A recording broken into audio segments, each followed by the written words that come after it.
Thank you, Doug, and welcome everyone. As a member of the Building Strategies Conference, I have the great pleasure to introduce you to one of our conference sponsors who will take a few minutes and share with you some information about their services. I would like to introduce you to Ann Walker, Regional Director of Continuing Care for Partners Healthcare at Home and Spalding Rehab Network. Partners Healthcare at Home and Spalding Rehab Network is the sponsor of Continuing Ed credits for the conference series. I do need to disclose that I also am a Spalding Rehab employee and I have no financial interest associated with the sponsorship. Welcome, Ann.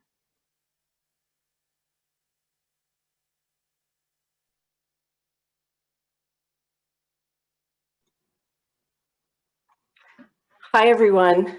Thank you so much, Jessica. I appreciate the introduction. And it's very nice to be here once again as a sponsor for the Case Management Society conferences. It's a real privilege to be able to, work alongside all of you in the care of our mutual patients. And I know there's folks out there who I know. I took a look at the participant list. So hello to all my friends and colleagues. And, I just want to give a big hats off to Doug and Jessica and Maureen in, pulling their creative muscle and getting it active and creating a series online that seems like such great content. I know probably most of us would wish to be together in person for the conferences, but, video is the next best thing. So, I applaud you for all the work that you do to pull this off. It's really terrific. And the theme for today is especially terrific and especially timely with,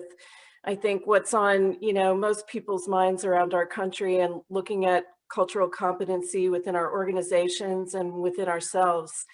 Partners Healthcare at Home and the Spalding Network have embarked, upon a pretty terrific multitude of strategies to address this within our employees and how we care for our patients and how we the culture of our organization and the policies that we establish. And as you can see, our Mass General Brigham, which is the system we work for, have a very firm statement about our that we do not discriminate with regard to race, color, ethnicity, culture, language, religion, national origin, sex, sexual orientation, gender identity or expression, socioeconomic status, physical or mental disability.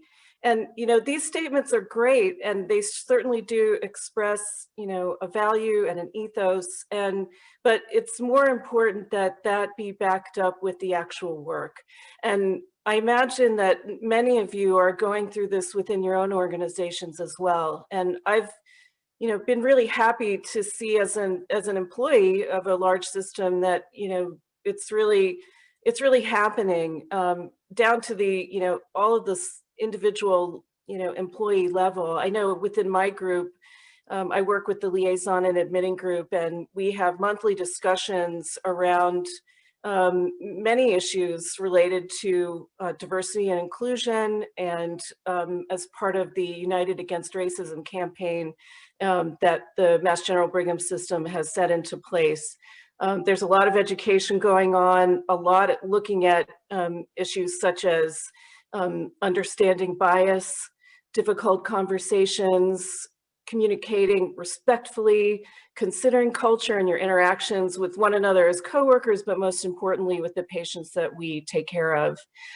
So I hope that, by saying that, yes, it looks great that we have a statement, but that that there's actual work being done. And, there's plenty of work to do, there's no doubt about it. So I hope that you can refer with confidence to our programs, knowing that our organization is working hard to improve how we take care of our patients and how we work with all of you.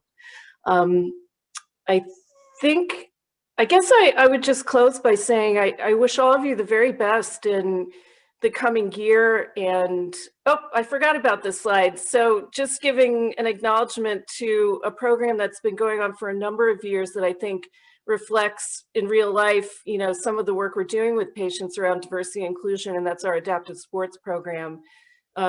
This has been going on for many years, and there's a lot of information on our website, so I encourage you to take a look at that if you're interested. But thank you for showing that slide. So getting back to closing, I just want to wish all of you the very best. I know it's probably been a challenging year for pretty much all of us, both personally and professionally. And I'm very happy to be here working alongside all of you throughout everything that we are overcoming and working hard to do better. So thanks very much. And thanks again for having Spaulding Rehabilitation and Partners Healthcare at Home as your sponsor once again, and looking forward to future events. Goodbye, everybody.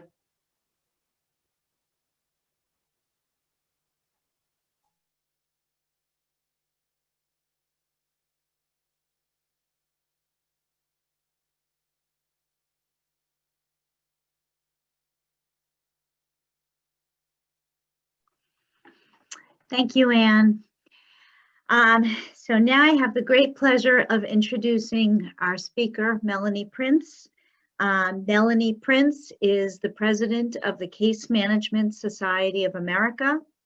She recently retired as active duty military colonel assigned to Headquarters Air Force, where she was responsible for developing strategies to eliminate interpersonal violence in the military. She is now the CEO of Care Associates Consulting. Melanie is a certified case manager and med-surg nurse with over 25 years of progressive leadership responsibilities and diverse clinical experiences in emergency medicine, inpatient care, disaster management, ambulatory health, population health, and medical management. Her excitement and confidence in the principles of case management inaugurated the Air Force's first independent nurse-managed clinics staffed exclusively by case managers, where patient outcomes were game changers for medical management and population health. Melanie is a graduate of Air University in Montgomery, Alabama, where she earned a master's degree in military strategic studies. She also holds a master's in nursing with a concentration in case management and a bachelor's degree in nursing. Active in professional organizations, she has been elected to local and national leadership positions, as well as appointed to national advisory roles for the CMSA. A distinguished leader and mentor in her profession, she's won numerous awards, including the Distinguished CMSA Chapter 2003 and National Case Manager of the Year 2004. So without further ado, welcome, Melanie.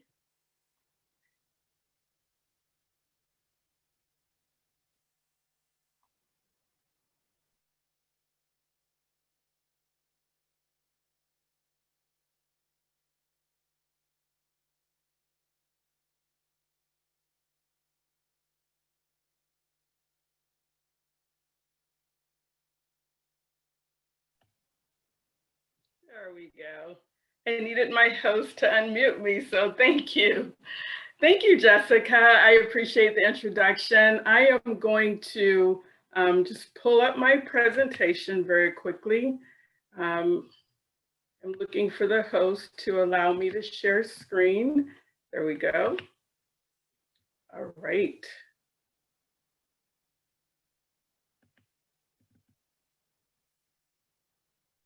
Okay, just 1 second and I'll get started.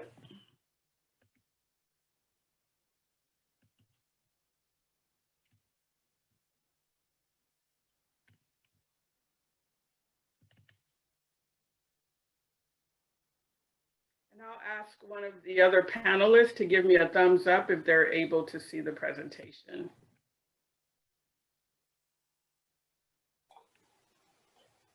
It's loading. Awesome. There you go. It's all set. Right.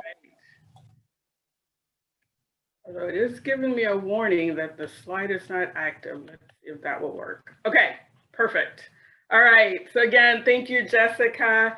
Also want to thank Anne for sponsoring the program. That's really awesome. The support that Spaulding is giving to CMSA is amazing, and specifically to CMSNE. Thank you, Doug and Maureen, the Board of Directors, for inviting me to speak tonight. I'm pretty excited to talk about cultural competency, one of my favorite topics. I will tell you, though, that everything that I've been collecting over the last few years, I've tried to put into this presentation. It's a new format, so fingers crossed that everything will go smoothly. A lot to cover, so I'd like to really just kind of jump right in. And I start off with the disclaimers. I appreciate the awesome opportunity to be the president of CMSA, but everything that I say tonight represents my own personal views and opinions. Any of the content that I have, most is gained and from publicly sourced resources and sites. So I'll make sure that I attribute, any original content, but most of it is publicly sourced. And certainly anything in this presentation does not imply that there are actual circumstances that are going on at the chapter level either. So you all know that you're earning 1.25 contact hours. That's awesome. I'm happy to be the second of 4 presentations this month. The learning objectives, I won't read those. I know that most of you may have already received the slides, but we do have 4 objectives, and I'll refer to them throughout the presentation so that you all can, double check and make sure that we're definitely meeting those learning objectives. But I really want to get into the session goals that I have for all of you. I believe that we'll be successful tonight if we can do these things. If we can kind of put the sacred cows to bed and be very courageous and very open and very, honest with yourself as we go through this presentation. We'll talk about ethics, but it'll be important to really think about the implications as we go through some of this content about cultural competency. This is a non-attribution environment, and that will make a lot more sense in the next slide. And then just get comfortable. It's nice doing virtual conferences. You can kind of sit in the easy chair on the sofa, or if it's really nice outside, sit on the patio or deck. So just make yourself comfortable. I really hope this is more conversational as opposed to a classroom lecture.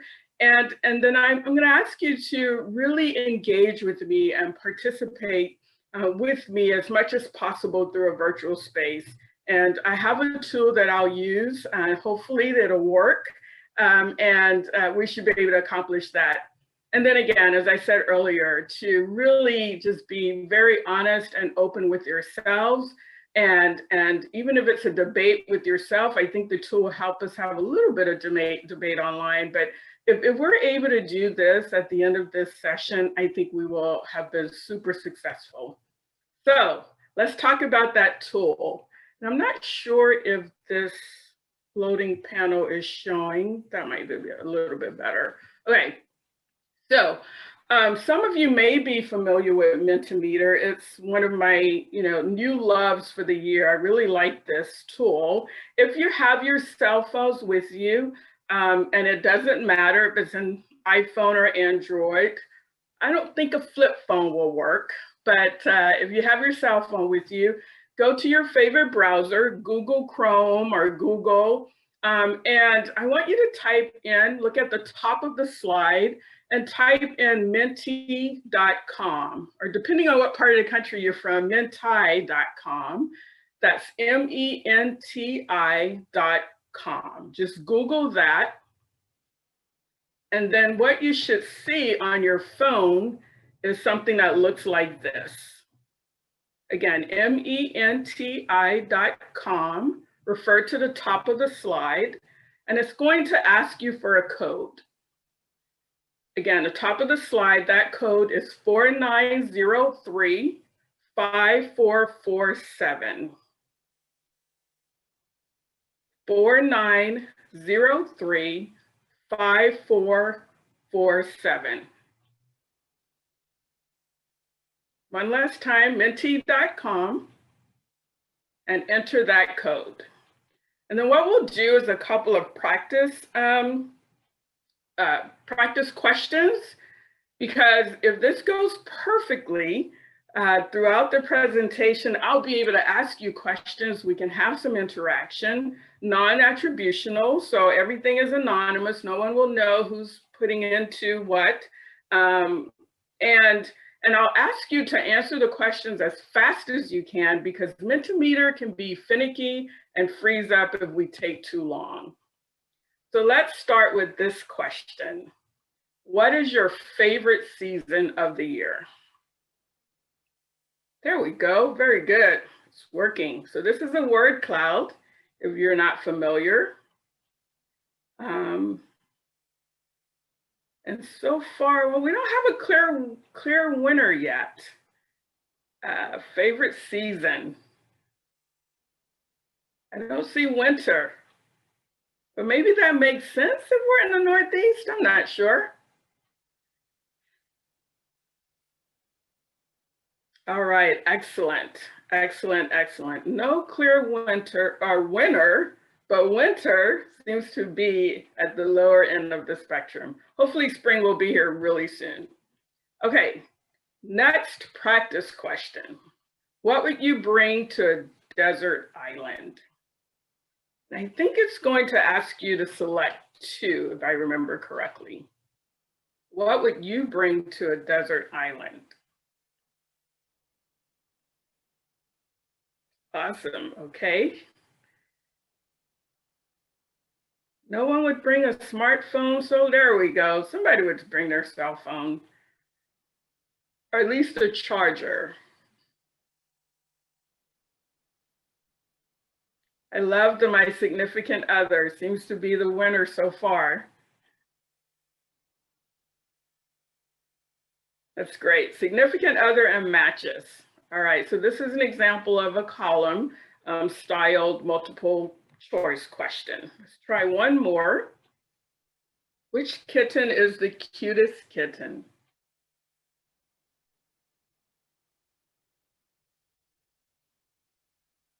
Well, at least each one of them got a vote, so that's good.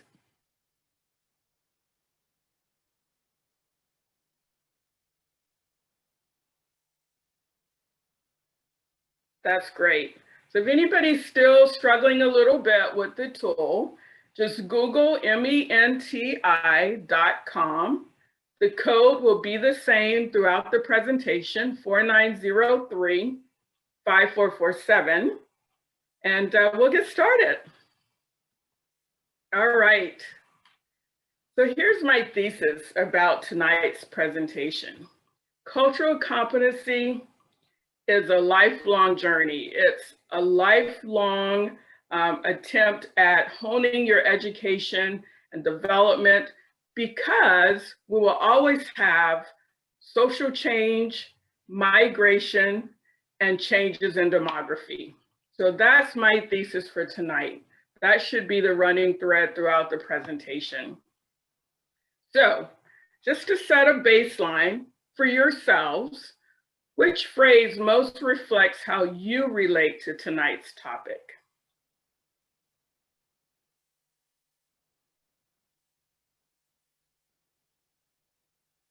This is a baseline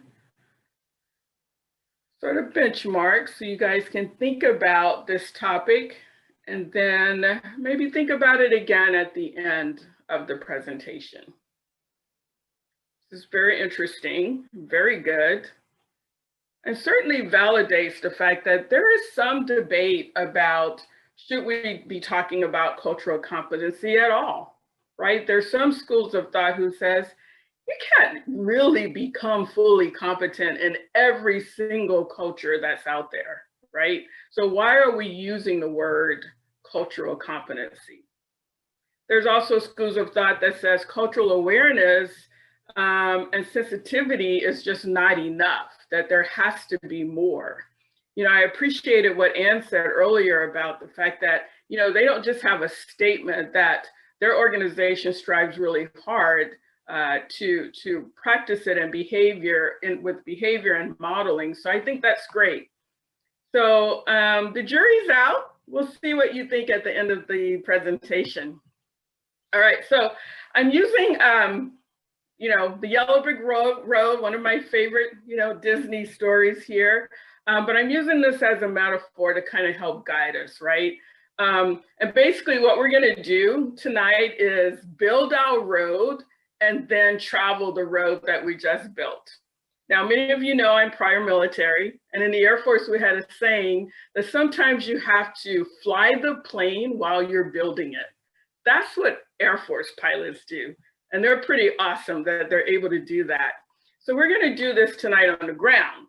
We are going to build our road brick by brick and hopefully lead us to our ultimate destination, which is competence or not, depending on where you fall in your opinion at the end of this presentation. But anytime you start to build a structure, and in our case, a road, it starts with a foundation.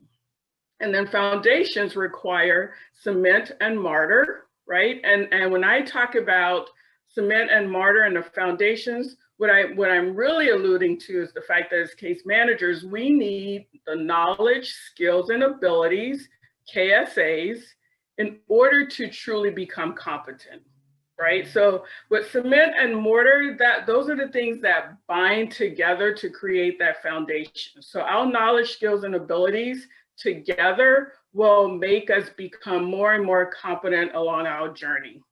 So let's ask another question here. Once we pour that foundation, then what, right? We have to gather our supplies and our tools to take that journey. And we should be asking ourselves, you know, what is this journey about? What are those knowledge, skills, and abilities? And to whom does this apply?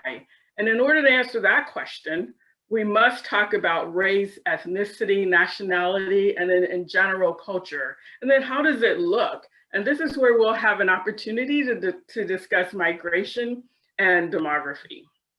So let's start with competency, right? And when I say competency, I am typically going to refer back to our knowledge, our skills, and our abilities. It also can include our attitudes, and that's especially important when we talk about culture. All right, pull out those phones. And nobody knows who's answering what, so you get to be completely honest with yourself and answer this. I am a competent case manager. So this requires you to really think about what competence means to you, what competence means in your individual particular case as a professional. And if you're not a case manager, then just substitute what your profession is. And if you're not working, substitute whatever it is that you do, your calling in life. Ask yourself, are you competent?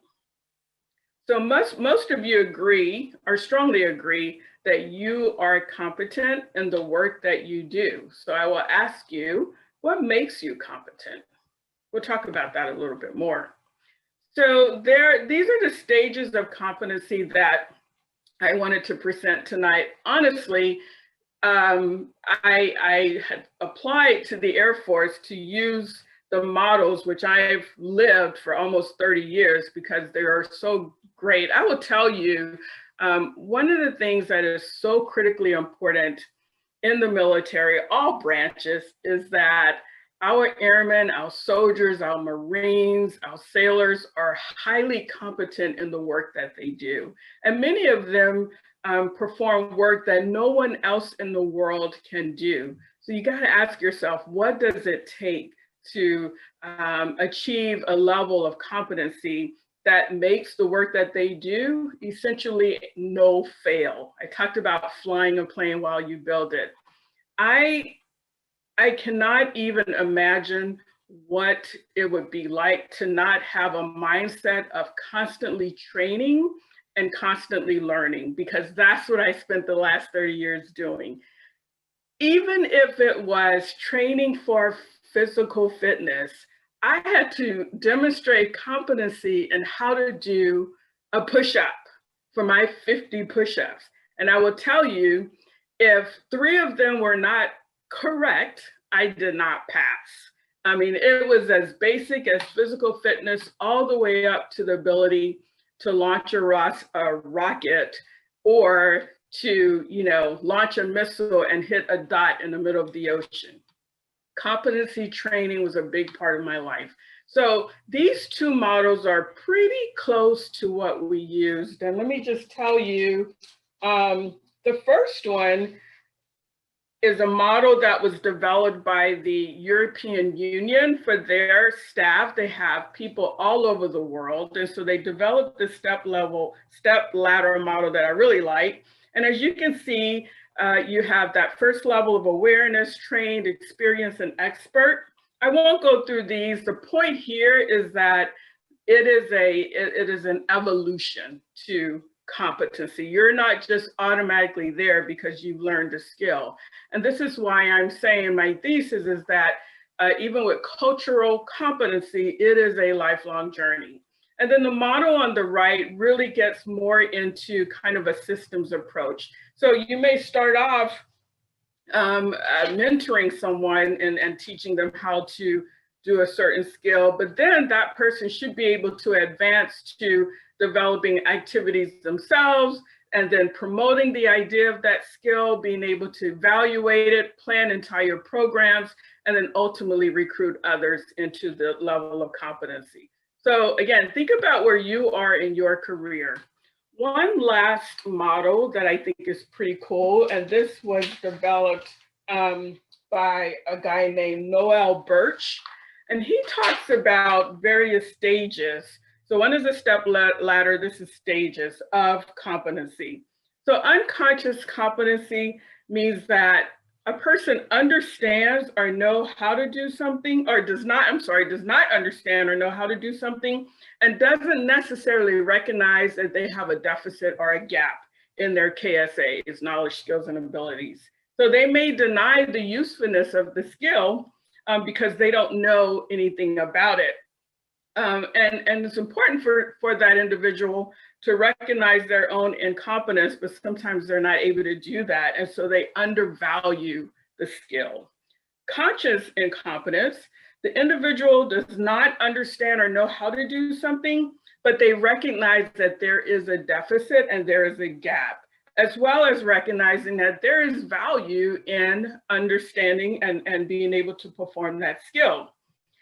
And then conscious competence, the individual understands or knows how to do something. However, demonstrating the skill or knowledge requires concentration, deliberation, and intention.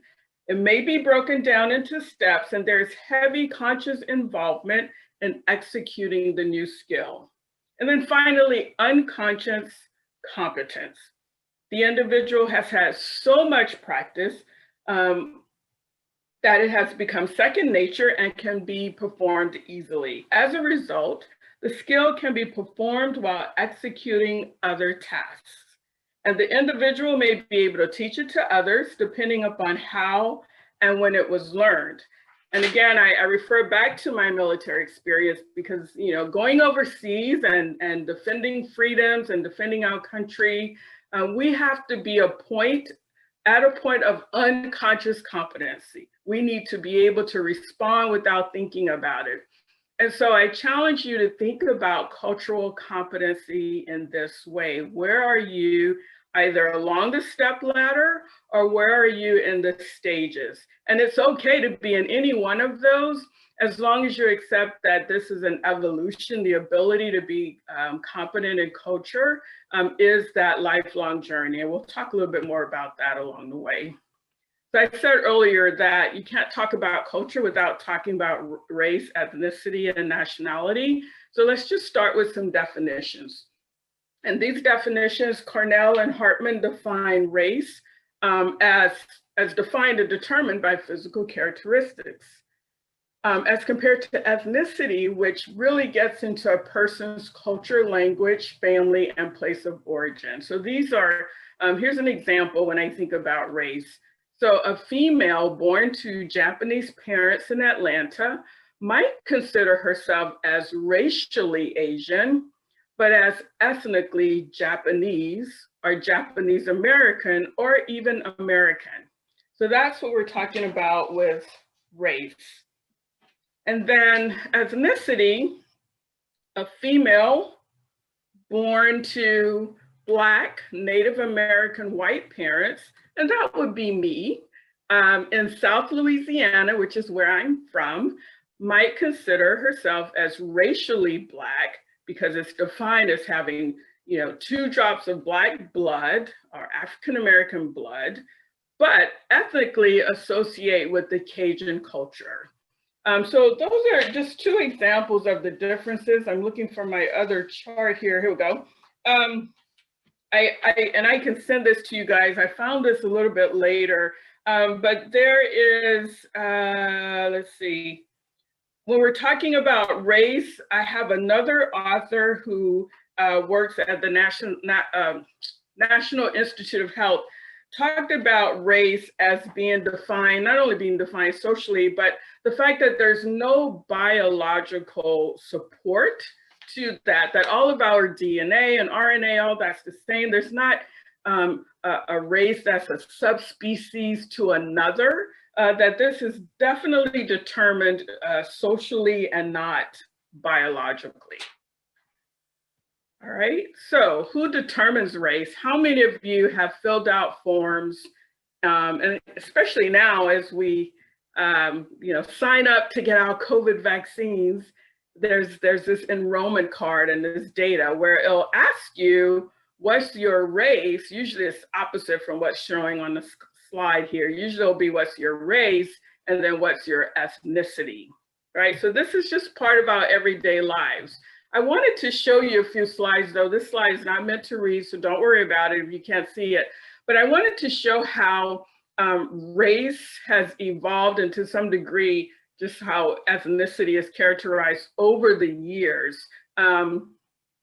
Looking at this, so in 1790, I'll just tell you, we won't go through all of these, but in 1790, here's the social construct that was overlaying the race question. So in the beginning, it was you were either a slave, a free white female or male, or all other free persons. So just 3 categories.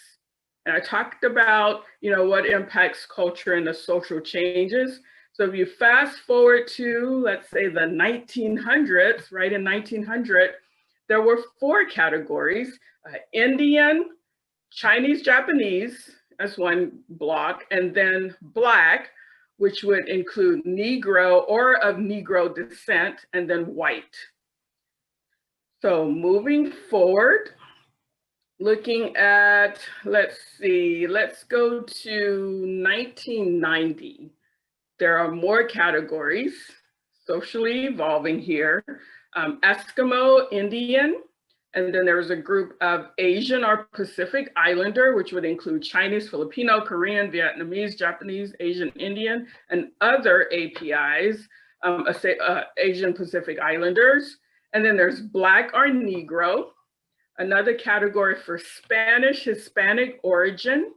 And then there's several listed there: Mexican, Mexican American, Chicano, Puerto Rican, Cuban, and other Spanish or Hispanic. Then another category for Hawaiian, Samoan, Guamanian, or other APIs. And I found it interesting that there was a block for other APIs at the top under Asian or Pacific Islanders, and then a separate one for other API within the Hawaiian block. And then there's white, and then other race. So that was 1990. And then finally, 2010, which was the last time we took the census. We're in the middle of completing the census right now for 2020. Not much has changed from 1990, although the words of some other race, instead of just other race, it says some other race. I don't know what that means, but for the most part, it hasn't changed. Oh, I'm sorry, there was one change. So it was Black or Negro in 1990. In 2010, it was Black, African American, or Negro. So you can see here, the point I'm only trying to make here is how race has been socially defined over the years. So let's get into culture. Lots of definitions in the literature about culture, but for the purpose of this presentation, I'm really talking about those customary beliefs and norms, traits of a racial, religious, or social group. And there are also A culture is also defined by just how people live, their way of life that's shared by a group in any given place or time. Of course, you can refer to culture from the standpoint of an institutional organization, such as a military culture. That's really a thing. But for the purposes of tonight, we're talking about groups of people. So I want to share a couple of stories that will let you know that not only am I not at the top of that step ladder of cultural competency, I'm not even at the top of the stage yet. And here's the evidence. So I had the great opportunity to live in Germany for a few years. And I lived in this beautiful home in this really tiny village. It was amazing. No other Americans, only Germans. And there was a pub / restaurant / bar, game room, that was literally in my backyard. No kidding. Folks from the village would just walk through my backyard to go to the restaurant. So, and it was an amazing restaurant. I sent you, that's the actual picture of one of the dishes I had there. And one evening I went into the pub to get some food, the restaurant to get some food. And at the bar was a Black man. And this is after months and months and months of not really being able to communicate with anybody, because not many, the only people who spoke English was the butcher and the daughter of the baker. So if I really needed something translated, I had to walk a mile or drive a mile. I like to walk and talk to them to help translate. It was really an amazing experience. But I see this Black man, I thought, oh, another American. I run over to him and I start talking to him, and he's looking at me like this person from outer space. And it just so happened there's a young man playing pool who came over to me, broken English. He was learning English in school. And he said, you know, explained to me that this man did not speak English. And it turns out, long story short, that this Black man was second generation German, spent all of his life in Germany. His parents and his grandparents, and was deeply offended that I thought he was American, really offended. And I tried every possible way to say I was sorry, but boy, talk about a horrible, horrible display of incompetence there. And then fast forward 3 years later, and I'm back in the States. I'm interviewing a commander to work for me, a Black man. And about 5 minutes into the interview, I just couldn't figure out why he was hesitating to answer my questions. I thought, surely, you know, you want to make sure you're answering completely. So you're going to pause and take your time. But I later figured out he was probably translating in his head because English was not his second language.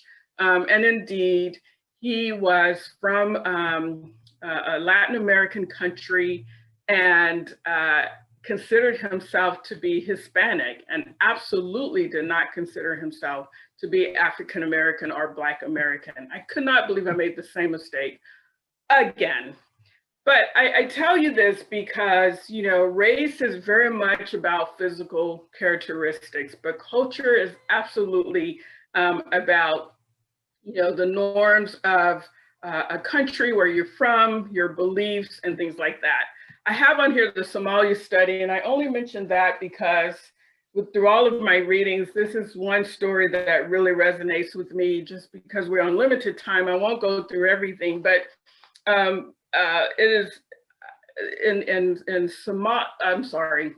in America, there was a hospital where there was a man who was really having a hard time adjusting and making any progress, and it had to do with the trust that he had in the system. And it wasn't until the healthcare staff brought in someone from his culture that helped the physicians and the nurses understand that because this person who was from Somali, his cultural beliefs made him highly suspicious of the motives, the concepts, and the attitude of people who were trying to quote unquote, push a type of healthcare onto him. I mean, he didn't have a sense of agency or autonomy that was making him more and more suspicious, did not trust him. And then the fact that he was ill with the particular diagnosis that he had made him less than in his culture. And it took someone else to come in and help explain that, which then made it easier and made the team more successful in developing an effective treatment plan. So just a little bit about culture. So one thing to be aware of is that there are so many myths and stereotypes out there, and as case managers, as healthcare professionals, we should be aware of them. Again, that's a whole nother session on all of those, but this slide, this graphic really resonated with me because again, I'm sharing with you some of my life experience, and I will tell you that sometimes you do things that are certainly unintentional. We used to celebrate many cultures each month, right? Of course, February is African American Cultural Month, but then we had months for Asian America, or Indian Americans, or Native Americans.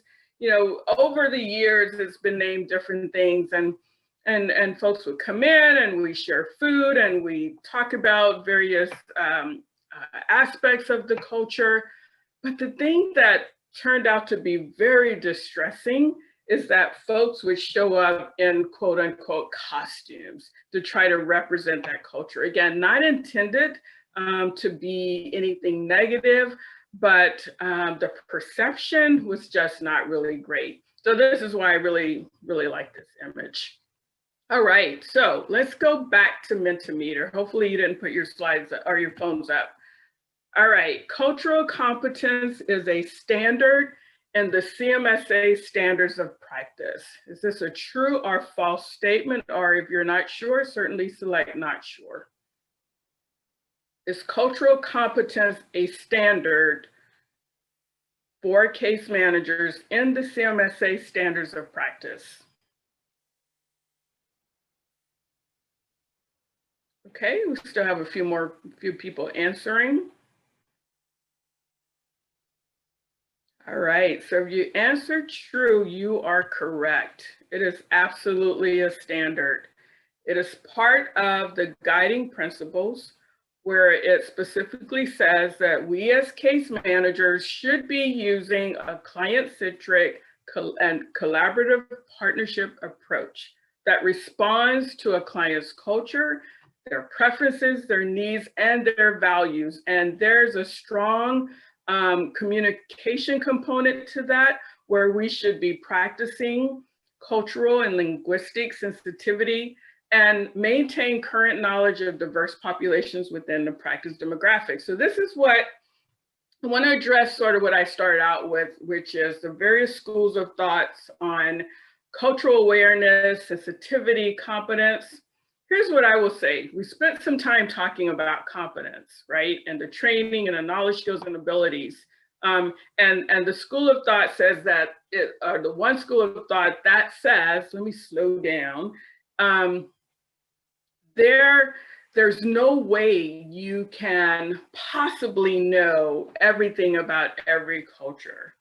But look at the second bullet here and understand the expectation about guiding principles from our standards of practice. It really cues in on the line, on the part about within your practice demographics, right? So I challenge all of us to become familiar with the culture of the population and the environment in which we work.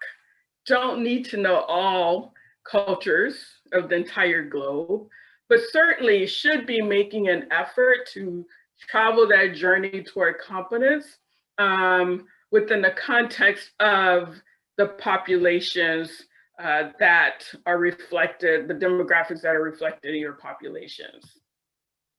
So there is a CMSA standard practice course, and in the section that really covers the standard cultural competence, I think it does a really good job of walking you through explanations, practical applications, and most importantly, the expectations for case managers as it relates to cultural competence. So when we talk about culture, we know that culture is heavily influenced by migration and demographics. And the next few slides, the source data is from the US Census and United Nations. And here are some of the headliners that you'll see going forward. That migration has contributed to the diversity of cultures, ethnicities, and races in most developed countries. The other thing that I want to be a headliner for you to consider is that individuals who migrate or who have migrated sometimes experience multiple stressors. And this is due to a loss of their own particular cultural or religious norms or even social support systems, which is why I shared the example of the patient that was from Somalia. There were obvious stressors that was going on with this man.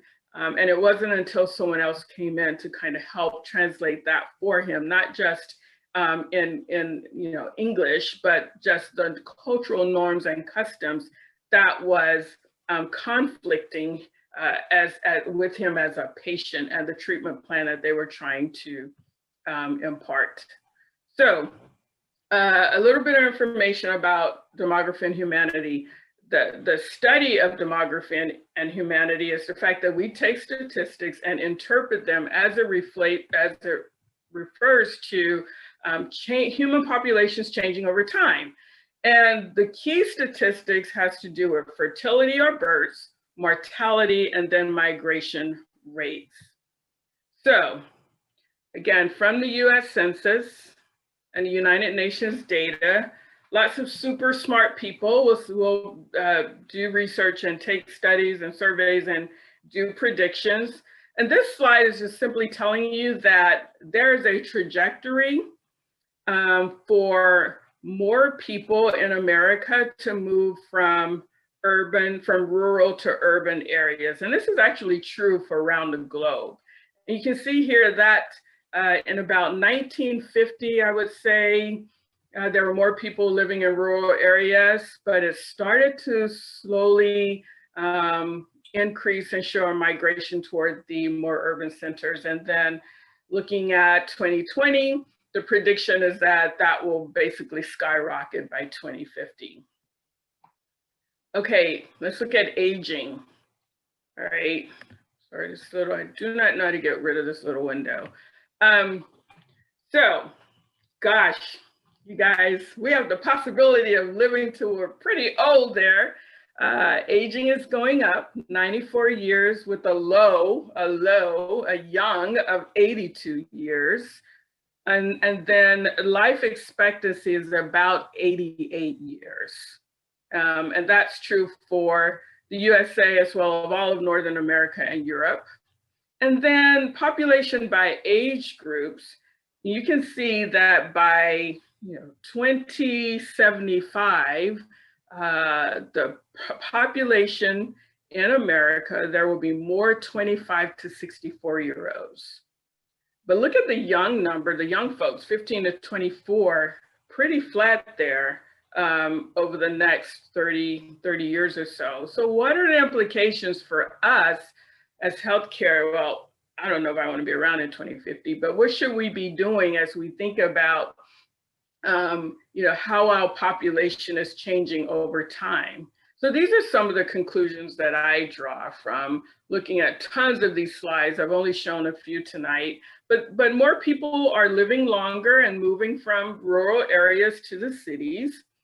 More children will be born, and although I didn't show the death slide, the death rate in America is increasing, and so it's canceling out the growth that we're having from more children being born. Teens and young adult will remain unchanged, but there will be a significant increase in the population cohort of 25 to 64-year-olds. And then overall, migration is decreasing. Immigration is decreasing, so therefore migration is decreasing. So what does that mean for cultural competence? So we're still kind of pouring our foundation, right? We're trying to understand the composition and complexity of what we're talking about. So I said that you need that cement or mortar to really hold everything together. Well, is that mortar too thick because there's sort of that inject of politics or social judgments that we are aware of throughout this country? Or is the mortar too thin because we're not really injecting ethical considerations? Or is it just drying too fast because there's just this constant pressure coming from our own personal unconscious biases? So we'll talk about that a little bit. All right, now this Mentimeter option does not work all the time, so we'll see. But let's answer this question. If you want to pull out your phones, what principles are useful when discussing difficult topics about policies or socio-political issues? So let's see if this will work here. I'll give it a few minutes. So your choices here is the KISS principle, which means keep it simple, simple, accounting principles, professional ethics principles, life principles, or governmental principles. So what do you think is useful when you're trying to discuss really tough topics that involves policies or socio-political issues? Okay, glad to say it's working. All right, looks like we have a three-way tie here. Maybe not a tie, but 3 of these principles are resonating with each of you. Keeping it simple, the principles around professional ethics, and then general life principles. So that's very good, very good. All right, let's talk about those. So, excuse me, standards that are critical for a culturally competent care plan must be considered and certainly include the concepts of justice, beneficence, and advocacy, right? And basically we're saying that, culturally competent care, when you look at it in a mirror, it will look back at you in the form of respect for an individual's inherent rights and the dignity of others. And so what happens is if you have a conflict with social justice, which can be extremely complicated, very emotionally charged, and it conflicts with our ethical principles, right, or ethical justice, then now trust is absolutely compromised. So that has to be resolved. And I'll talk about how we should resolve those. And then it's very important that our patients, our clients, have autonomy and self-determination. So we keep that at the forefront when we're trying to, have these difficult conversations. If we're at a crossroads where, social justice is coming into play as you're trying to care for someone, if you step back and apply justice, beneficence, advocacy, inherent rights, dignity, autonomy, and self-determination, then you will be much more successful in delivering culturally competent care. So some things to think about, what I call unintended actions. Cultural appropriation is one of those. And this is when someone or a group adopts, or in some case co-ops, cultural, what we call identity markers that's associated with other communities, typically minority communities. And this isn't always received in a positive way. In fact, it's usually received in a very negative way. And I talked about how, we used to try to celebrate various cultures each month, but then we would appropriate by arriving in sort of the dress that we believe is part of a particular group's culture. And again, sometimes that would be very stereotypical, unintended cultural appropriation. And then many of you may be familiar with unconscious bias, but I will tell you, I did not know there was 188 uniquely different biases that are out there. This slide is not meant to be read. The only thing I want you to see on this slide is the number 188 That's a lot. So you can imagine if you think about either yourselves or the people you work with, there's a pretty good chance that we may have some unconscious biases that's influencing how we look at our situations. Let's get down to a more manageable number of 24. So Jeff Desjardins talks about 24 cognitive biases that we may have. I won't go through all of these. I think you guys have the slides. But basically, cognitive bias is an error in thinking that influences our decisions and our judgments. And you can see here that there's many. And again, a whole nother presentation on unconscious bias. But the point here is that as professionals, we should study this, understand and learn about various biases, and then be brave enough, slay that sacred cow and tell yourself, hey, I think I have an unconscious bias and I need to work on that. I can tell you I do that all the time. So let's put it all together. We've got all of our bricks. We've got our cement and mortar. Everything's put together for the foundation. Now what do we do? Well, we lay those bricks out. We're building that road as we go. And as you're doing it, if you're literally laying bricks, you have to understand the lay of the land, right? You need to know what the soil is. Is it hilly? Do you have a flat surface? Do you need to build it up? So you got to study the context in which you're trying to become culturally competent. And in order to really deliver that care, that type of care to a patient, then you really need to get into the social determinants of health. And that takes some study. When you apply that though from within their culture, the way you assess SDOH may be very, very different in one group than the way you do it in another. And so it's important to acknowledge that, again, ethical principle of dignity, the rights of patients, it should be acknowledged within the context of culture.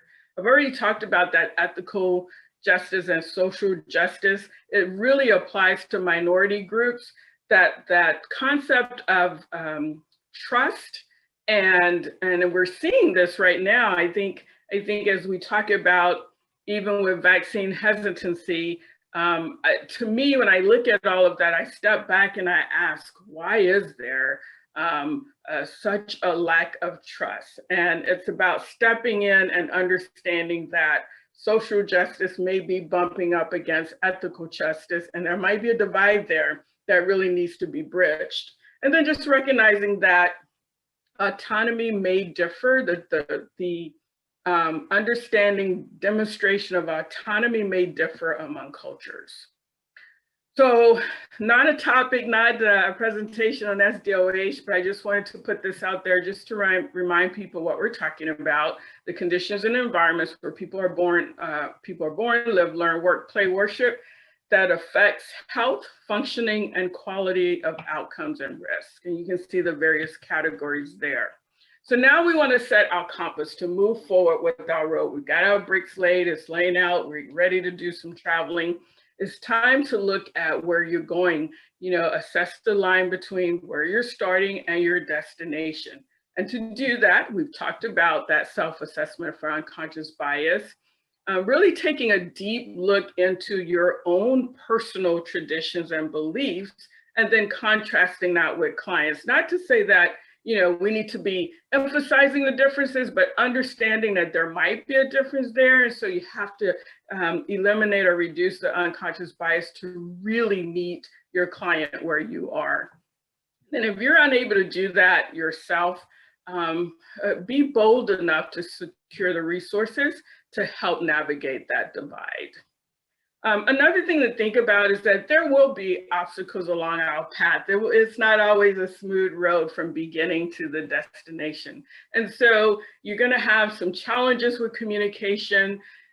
It's important to validate social determinants of health from the client's perspective, and not what you believe it should be, or how you grew up, or even what you read necessarily about a specific culture. You really have to find a way to communicate with your patient or your client to understand from their point of view the elements of SDOH.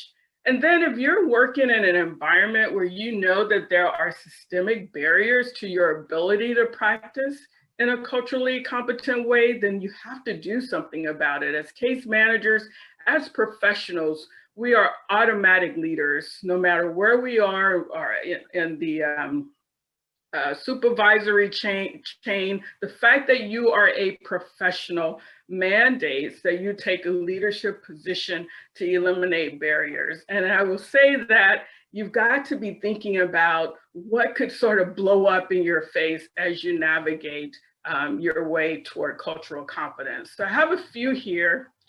Oh, okay, before we get there, let's do a Mentimeter. So what factor or factors make or makes it difficult to talk about race or ethnicity? This does not come easy to everyone.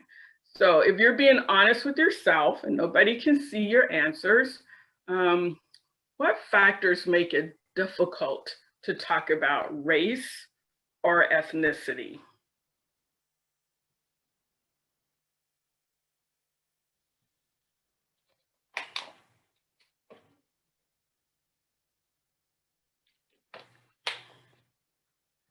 All right, these are great. So I see history, rejection, judgment, discomfort, fear, comfort level, ignorance,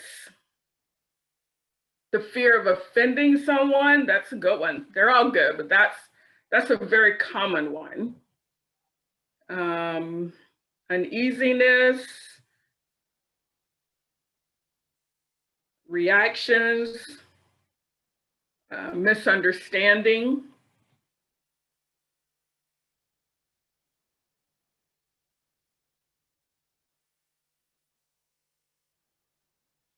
Okay, so far it looks like the top three: ignorance, fear, and judgment.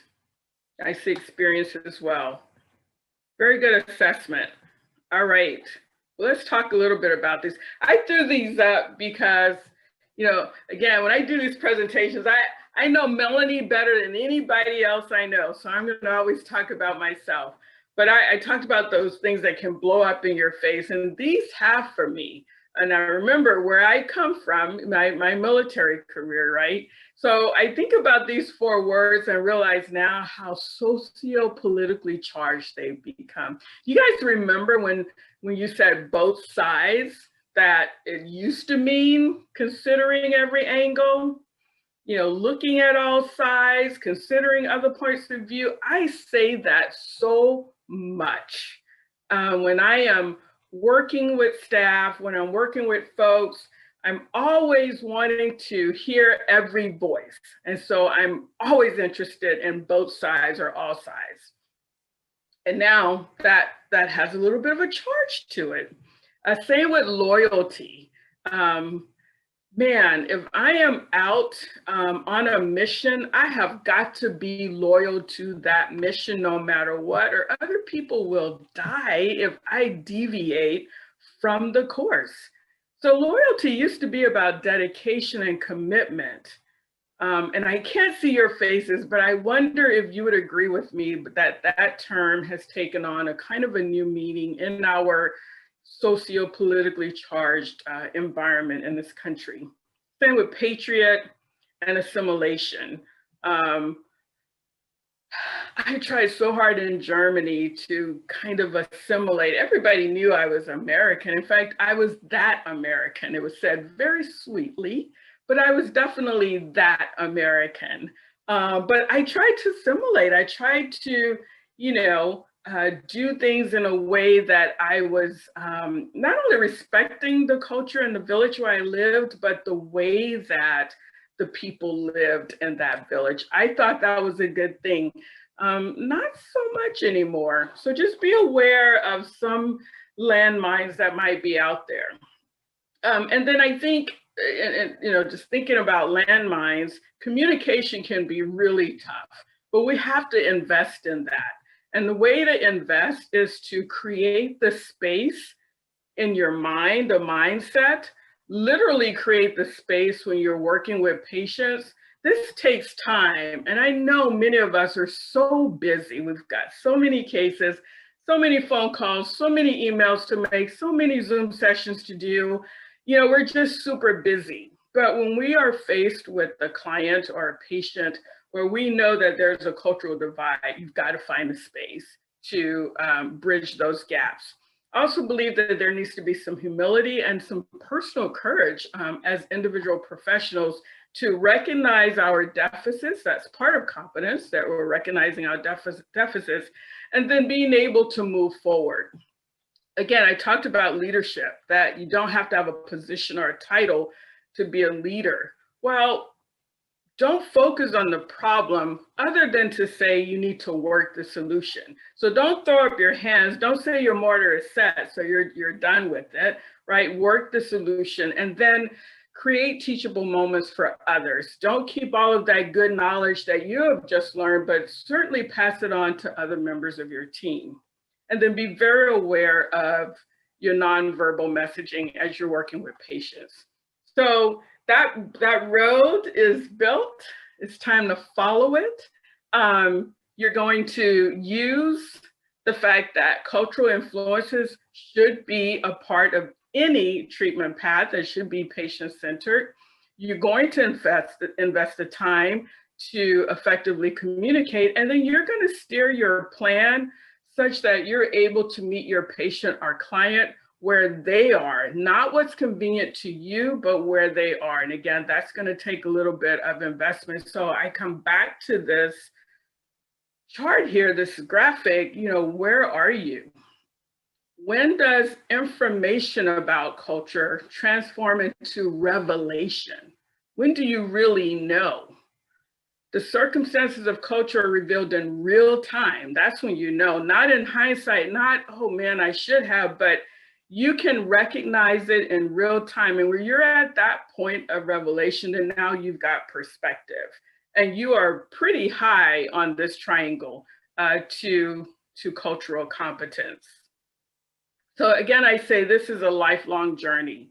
It's about emotional intelligence. It's about caring enough from within the context of your ethical principles to demonstrate sort of that curiosity about how this patient wants to be treated, the agency, and having the humility to change how you're doing things if it's not congruent with a person's culture. It's about checking your biases and having an open mind and even a heart and soul. Again, when you're struggling, and certainly when I struggle, I just fall back on ethical principles, and that helps guide me. And then finally, I will say to really study. And I put this up here because we can be easily trapped into reading and watching and studying those things that we're most comfortable, that's maybe more closely related to our personal likes. So I would challenge you to really diversify, right? And read things that you read from sources that you may not normally have considered. You may have noticed that I've referenced other work from other countries. I've had the good fortune of being able to travel around the globe. And so I certainly have a deep appreciation for the science and for the lived experiences of other people. And guess what? Other cultures are dealing with this same thing. So I challenge you to truly try to diversify that, and that includes your personal and professional relationships. When I do these presentations, while I may be talking about case managers and our healthcare, I try really hard to offer examples from other entities. And this is what I mean by that last sub-bullet. Look to the broader corporate, government, the arts, and how they're responding to cultural considerations. All that does is really round out your KSAs, your knowledge, skills, and abilities, and advances you along your journey. So here's a suggested reading list. I added this at the last minute. I am in progress of reading these. I have not read all of these, but when I was talking to another group, some of the folks came on and they were telling me that, boy, you can really get a nice appreciation for culture and cultural considerations by reading these 3 books. I am not endorsing these. CMSA is not endorsing these, but I will tell you it is on my reading list, and I just wanted to share it with you. So John Lewis, His Truth is Marching On by John Meacham, Hillbilly Elegy by J.D. Vance, and then The Warmth of Other Suns by Isabel Wilkerson. So in your busy days, you guys would love to read and again, just provide more context for yourselves. These would be great. All right, so I'm coming toward the end. I just wanted to share with you what I call my contemplation, some things that I sit and just really think about. This is a small collection of my sticky notes that are all over my office. So when I think about culture and being competent and being culturally competent, what I submit to you is that you should be genuinely interested in other people. Patients and clients will know if you're not being genuine. And boy, the trust factor just starts to go way down, right? And these aren't interconnected. These are kind of random. You may be committed to being a culturally competent professional until that commitment is actually tested. And I've been in that situation before. How many of you like tea? I love tea. Many people love tea. Well, with tea, it's either iced or it's hot. Can't be in the middle. Lukewarm tea is not so good. And there may be a few people who disagree with me, but for the most part, iced tea is iced tea, hot tea is hot tea. So you've got to make a decision on temperature and taste for the tea. So you've got to make a decision, a conscious decision, that you're going to put forth effort in understanding the demographics of the population and where you're working such that you can learn as much as you can about their culture. Demonstrate transparent leadership, and then environmental equity promotes cultural considerations. And what I'm trying to say here is just that in your workplace, look around, think about whether you've made an equal and just environment for everyone, where culture is respected, where the dignity of others are respected. If you're working in a toxic environment, pretty likely there will not be cultural considerations. This is what I've been contemplating, where I'm kind of going, and I haven't answered the question yet. For myself, like hyphen American, why do we do that? You know, why is it African American? Why is it Asian American? You know, why? Well, we don't have, I don't think we have white American or Caucasian American, but we do have Indian American or Native American. I'm just wondering about that. I don't even know which generation I am, but let me just say, I know at least my great grandparents were born and raised in America. And when I was in Germany, I was considered American. There was never a hyphen in front. Just something that I'm thinking about. Don't know yet where I've landed. One's prism and lenses often reflect our core beliefs and determines our gut reactions. So again, be careful, 188 biases on record. So think about your own prism, your own life and how you've lived, your own core beliefs, and just recognize that you may react from that space, but that may not necessarily be congruent with the patient or client that you're working with. Being very authentic, I've talked about that. Diversity and inclusion, which is what we're talking about right now, that's very different from what I call, Melanie calls, diversity and insertion. So just, you know, adding someone of a different race or ethnicity to a group, just inserting them there, doesn't mean you've now diversified, right? You have to take the next step, just like we need to do with our patients and clients, and understand the other person's culture and make changes such that you've created an environment, again, where there's dignity, there's agency, and you can certainly see, not just the slogan, but you can certainly see that there is diversity. I've talked about creating work environments, but you as leaders create those conditions for ethical and inclusive work environments. And because I'm about solutions, I will say, don't complain. Well, maybe you can complain maybe for 5 seconds, but then you've got to confront. And certainly don't conform just because you don't want to deal with it because the mortar has already set. So you don't want to start over. So you're just going to conform to how things are. Try to resist that as well. Confront it head on, and it will be a better place for all of us. So we're on our journey. Obviously, we're going to have some rest stops. We might need to even repair the road a little bit. So my metaphor here is the fact that we are going to take courses, participate in presentations, or maybe even have specific examples and incidents like I shared in the beginning with the two gentlemen. You know, I consider these rest stops just times to think and reflect on where you are in your journey to cultural competency. So it definitely is a journey, and I'm going to ask you to not be on the sidelines, to actually be at the table, to impact how your organization views cultural competence. And I think you should be an influencer, because if you're not, then the culture of the organization, and it may be toxic, or it may not necessarily be actively engaged in trying to provide cultural competent care, could influence care in a way that would be that would yield negative outcomes. And then I ask you to be a lifelong advocate for clients' rights, which I know all of you are, because we are case managers. That's what we do. So a lot of this was Melanie's opinion, but let me assure you there's tons of research out there, all around the globe, in fact. So this is just one example of some quantitative research, original research. It's from the Journal of Advanced Nursing.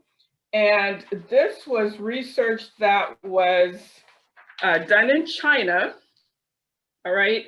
And here's my bias. I'm thinking, wow, in China, I would think that that culture is pretty the same. That's a very stereotypical thing to say. But here's the study. The motivation for the study was that there was an increase in medical disputes, which even included physical assaults on the healthcare providers, and extremely high patient dissatisfaction.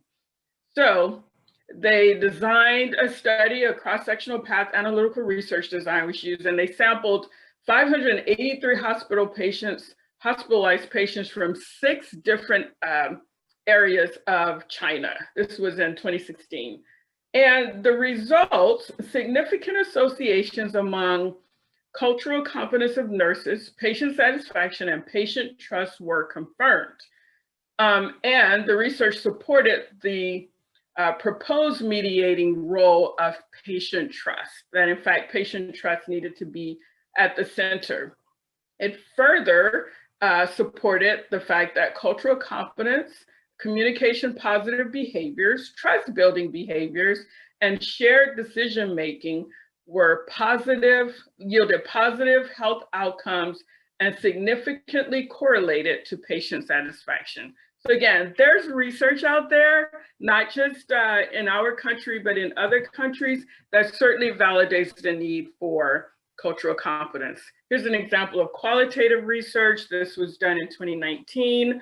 And all of this is sourced if you guys want to read up on this. But basically looking at the fact that whether you're dealing with prevention, acute care, or long-term condition management, equity and value contributes to all of the components of quality that we believe is quality care, which is effectiveness, safety, timeliness, patient-family centeredness, access, efficiency, care coordination, and health systems infrastructure capabilities. I mean, that's a lot of impact just by investing in the time to be on your journey of cultural competence.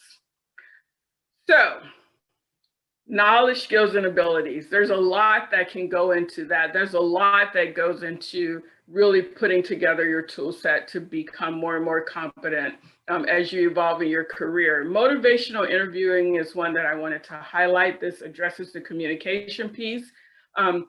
Being brave to have those hard conversations. Some of you shared during the Mentimeter question that this is, even talking about race and ethnicity is tough.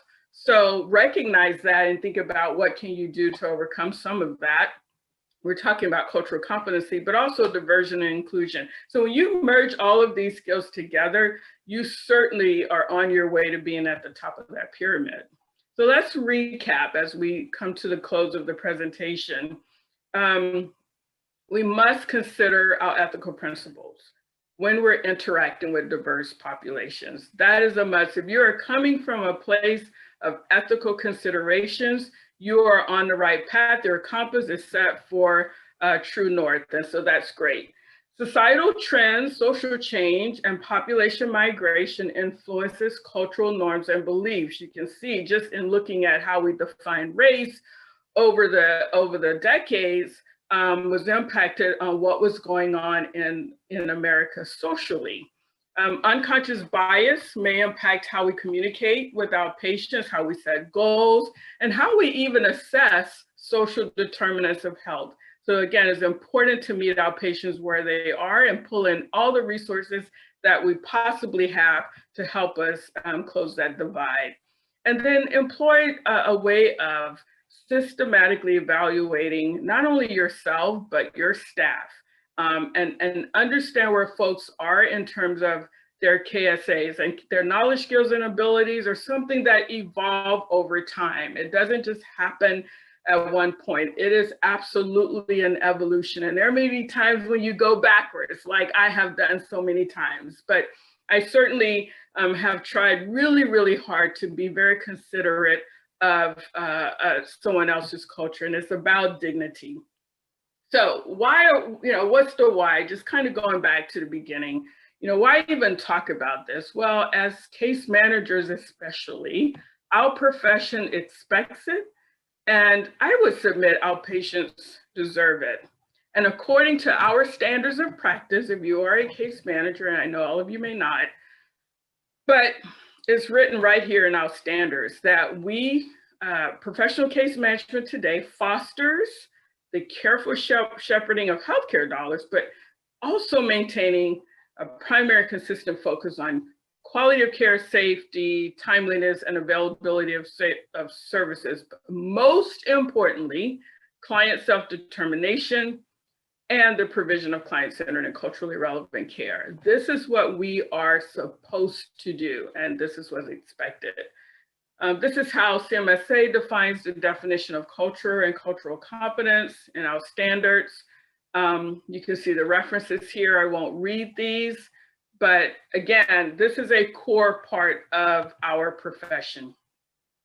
So recognize on our journey, on our yellow brick road, there is a destination. Now we can get there. Just recognize that, we should be worrying about the population, the demographics of the population in which we work.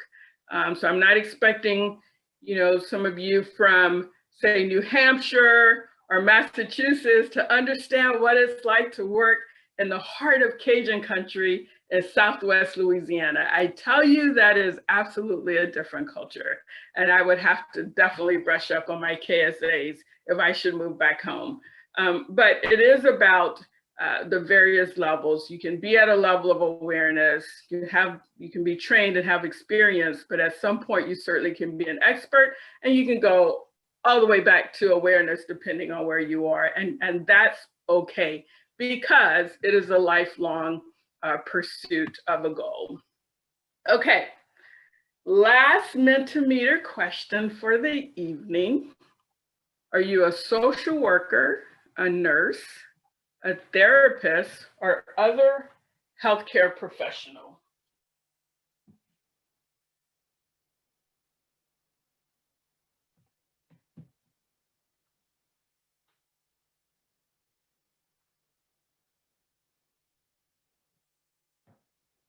Okay. We have some other healthcare professionals, therapists, about 30 nurses, still going, and 4 social workers so far. I'll give it a couple of more seconds.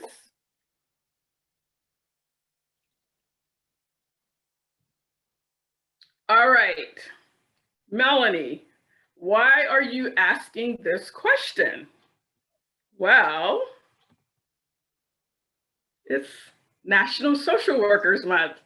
So this is my Happy Social Workers Month greeting and shout out to all the social workers that are on the call and on the presentation. So thank you for your attention. Thank you for participating. If I go back and look at all of my success factors, I hope that we hit them all, but I certainly appreciate and how you engaged with me with this presentation. So with that, I don't know what to do. Do I turn it over? What do I do with the computer? Stay right where you are, Melanie. Stay right That's where fine. I am. Okay, thank you, Doc. We had one question very early, and that is, please elaborate on what you mean by 2 drops. Yeah, so 2 drops there. I wish I should have sourced that and I can find it, but in history, there are laws on the books in many states in the South, I'm from the South, where if you have 2 drops of African-American, Black, Negro, whatever label you want to give that, 2 drops of blood from the heritage line, then you're considered Black. And so in Louisiana, which is what I grew up with, you have mulatto, which is half Black, half white. You may have quadroon, which would be a quarter Black and a quarter white. No, wait, I'm getting, quadroon would be a quarter Black and the other 3/4 white. You have octoroon, but it didn't matter. If there's a trace of Negro or African-American in your history and your heritage, then you're considered Black, even though you may, based on your heritage, may be, 7/8 white and 1/8 Black. The label for the race is Black. I hope that made sense. Great, thank you.